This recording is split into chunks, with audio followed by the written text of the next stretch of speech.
Fala galera, tudo bem com vocês? Aqui quem vos fala é o professor Gabriel Carelli e estarei resolvendo mais uma questão do concurso da SpaceX, que ocorreu no ano de 2020 para ingresso no ano de 2021. Sem mais delongas, roda a vinheta aí.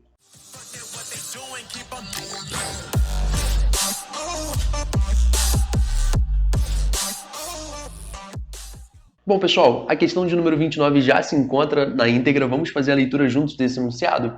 Um fio condutor no trecho KLM, sendo KL igual a 8 metros e LM igual a 6 metros, está dobrado em ângulo reto e está ortogonalmente inserido em um campo magnético uniforme de intensidade Bzão igual a 0,40 Tesla. Este fio está conectado a um circuito resistivo que é composto por um gerador ideal de DDP, diferença de potencial Ezão igual a 40 volts, e resistências ômicas de R1 igual a 8 ohms, R2 igual a 12 ohms, e R3 igual a 24 ohms, conforme desenho abaixo. A intensidade da força resultante de origem magnética que atuará sobre o fio condutor no trecho KLM é uma situação bem interessante para a gente, é que já foi visualizada aqui, né, no nosso circuito uma determinada bateria, um determinado gerador elétrico, e essa bateria, gente, ela tem uma capacidade de permitir, né, a circulação de corrente elétrica pelo nosso circuito, pelos trechos do nosso circuito.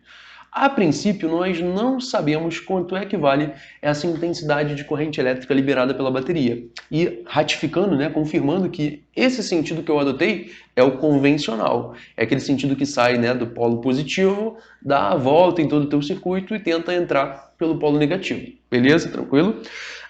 Como que eu vou poder, qual artifício, na verdade, eu utilizaria para calcular essa intensidade de corrente elétrica? Primeiro, eu vou focar nesse pontinho aqui, tá? Ele é o começo de uma situação bem interessante para a gente, né? Nesse pontinho, que a gente pode chamá-lo de ponto com potencial elétrico a partir dele você encontra três resistências. Resistências essas que você poderia tentar muito bem substituí-las por apenas uma. Né? É o que eu chamo aqui de resistência equivalente. E essa vai ser a nossa missão inicial. Saber quanto que vale a resistência equivalente desse circuito para que através desse valor de REC, que a gente chama, né, a gente conseguir descobrir a intensidade da corrente elétrica e partirmos para a parte final desse exercício. Tudo bem? Então, veja bem.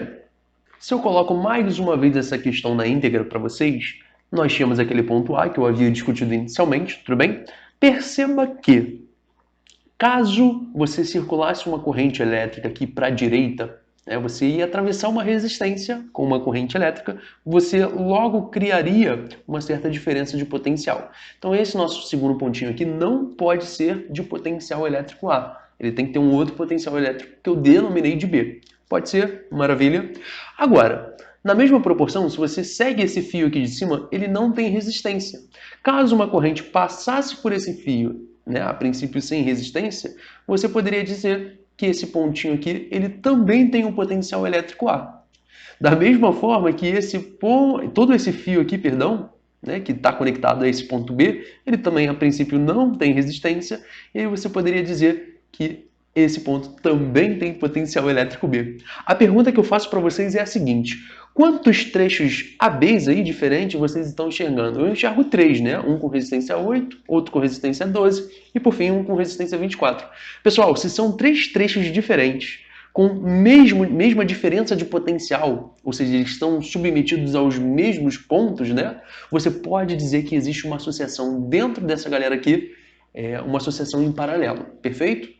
Então, de acordo com o que vocês já aprenderam nos livros didáticos, basta você somar um inverso de todo mundo. Um sobre a resistência equivalente, mais um sobre a primeira resistência, que no caso a gente arbitra como 8, um sobre a segunda resistência, que é o 12, e um sobre a terceira resistência, que é 24, tá certo?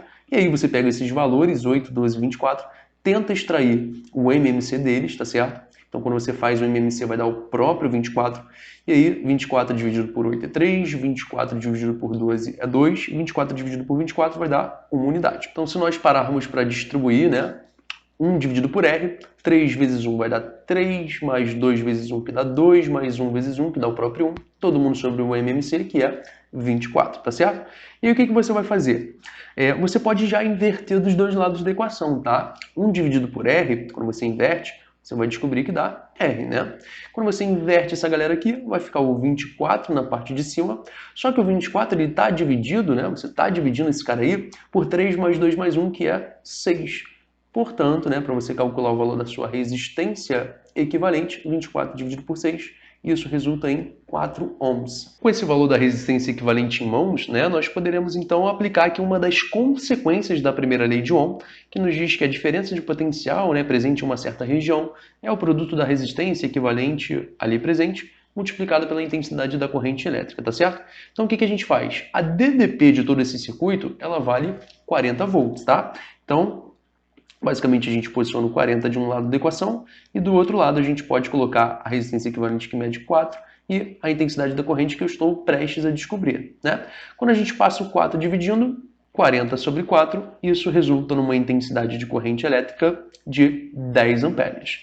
Agora, nós temos a faca e o queijo na mão para poder descobrir quanto que vale justamente as intensidades de força magnética, tanto no condutor KL quanto no condutor LM. Eu já posicionei eles aqui, o KL está, né, um pouco maior, porque de fato a sua dimensão é de 8 metros, a dimensão do LM é de 6 metros, enfim. Mas vamos concordar, né, há de convir, que basicamente os dois condutores aí sentem uma mesma intensidade de corrente, tá? Que no caso a gente já acabou de calcular, né? Ela vale 10 amperes. Então cada um desses camaradas aí, eles estão sendo atravessados por uma intensidade de corrente elétrica. Além do mais, existe presente nessa região aí, de acordo com a ilustração do enunciado, um certo campo magnético, né? Uma certa influência de um campo magnético que a gente vai arbitrar que esteja entrando no plano da lousa digital, no plano do seu notebook, da tela do seu celular, enfim, por isso que a gente escreve esse xizinho aqui, tá certo? E eu já coloquei aqui previamente para vocês uma imagem que nos representa, que nos auxilia, na verdade, a fazer a orientação do vetor força magnética que atua sobre um condutor imerso em um campo magnético sendo atravessado por uma intensidade de corrente elétrica, tá?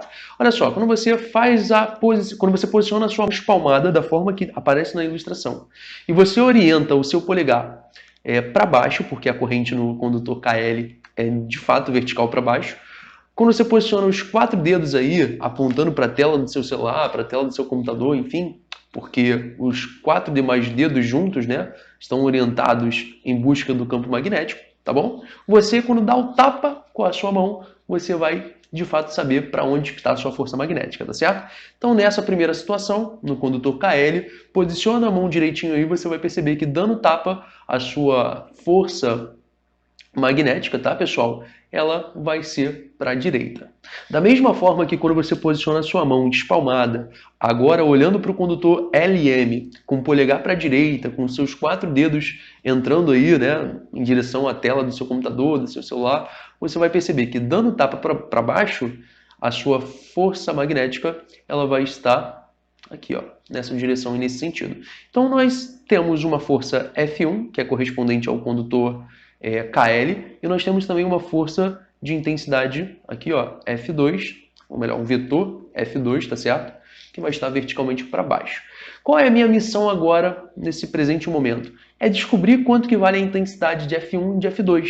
Para a gente descobrir essa intensidade, existe, obviamente, uma fórmulazinha aí, padrão, né? Para a gente determinar a força magnética que atua em condutores retilíneos imersos em campos magnéticos percorridos por corrente, tá?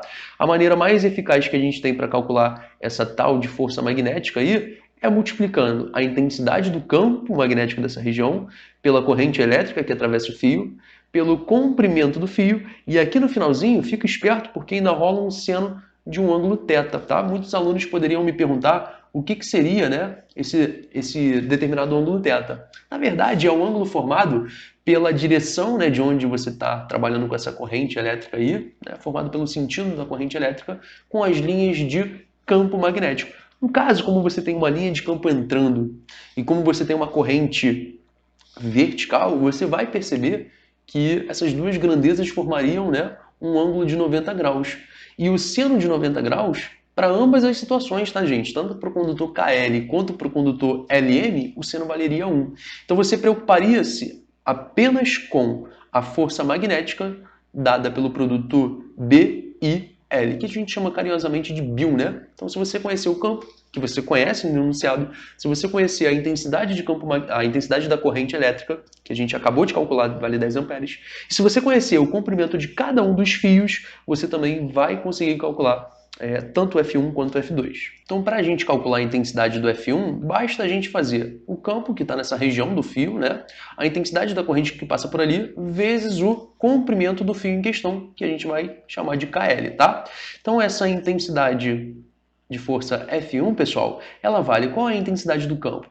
0,40, tá? Qual é a intensidade de corrente elétrica? 10 amperes. E qual é o comprimento KL? Vale 8 metros. Todo mundo no sistema internacional, então é meio óbvio, né, que você vai conseguir calcular essa intensidade de força F2 como sendo 32 newtons, tá? Então, como todo mundo está no SI, você não tem aquela preocupação, né, de fazer conversões, e se você está calculando uma intensidade de força, né, pelo simples fato de você estar lidando com força, a unidade padrão vai ser o newton, tá certo? Agora, para você também calcular a intensidade da sua força F2, o que você utilizaria aqui para calcular o F2? Seguindo o mesmo panorama, gente, para você calcular o seu F2, né, basta você pegar o campo que atua na região do condutor LM, a intensidade da corrente que atravessa esse condutor, vezes LM, que é o tamanho desse fio, tá certo?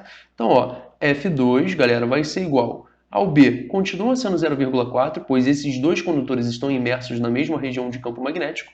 A corrente continua sendo de 10 amperes e agora o comprimento vai ser de 6 metros. Portanto, a intensidade da força magnética F2 ela vai ser de 0,4 vezes 10, vai dar 4 vezes 6, isso vai nos resultar em 24 newtons. Agora eu vou pedir um favor para vocês. Tirem um print se possível, copia tudo isso daí, pause o vídeo se for necessário, porque eu vou apagar todo esse lado esquerdo aqui para nós darmos continuidade e de fato finalizarmos o exercício, tá certo? Bom, pessoal, o que eu vou fazer agora é pegar o vetor F1, que a gente já sabe a sua intensidade, né, de 32 newtons, tá certo? Pegar o outro vetor, que é o F2, que tem intensidade de 24 newtons. Eu vou colocá-los agora, ó, compartilhando uma mesma origem, pode ser? Eu sei que eles formam um ângulo de 90 graus porque foi bem exposto no enunciado que eram fios perpendiculares entre si, né? E agora, para a gente finalizar essa brincadeira, eu vou traçar aqui ó, o vetor que vai significar a nossa força resultante que atua nessa situação. Se você sabe o mínimo, basicamente, de operações vetoriais, você vai perceber que para nós calcularmos a intensidade desse vetor força resultante aqui, o quadrado dessa força resultante é o quadrado da primeira força mais o quadrado da segunda força, tá certo? Então, F ao quadrado, pessoal, vai ser 32 ao quadrado mais 22 ao quadrado, 1.600, tá certo? Extraindo-se uma raiz quadrada dessa brincadeira aqui, você vai perceber que a força resultante, ela tem uma intensidade, tá certo? De 40 newtons. Se ela tem uma intensidade de 40 newtons, a gente dá uma rápida olhada para as alternativas e percebe que a melhor resposta possível para essa situação aí é a nossa letra B. Espero muito que vocês tenham gostado dessa resolução, tá certo? Que a didática tenha sido produtiva. Se você curtiu, deixa seu like, deixa um comentário aí e compartilhe em todas as suas redes sociais, marcando principalmente lá no Instagram o @Física do Carelli, tá certo? Então, galera, até o nosso próximo vídeo. Um grande abraço.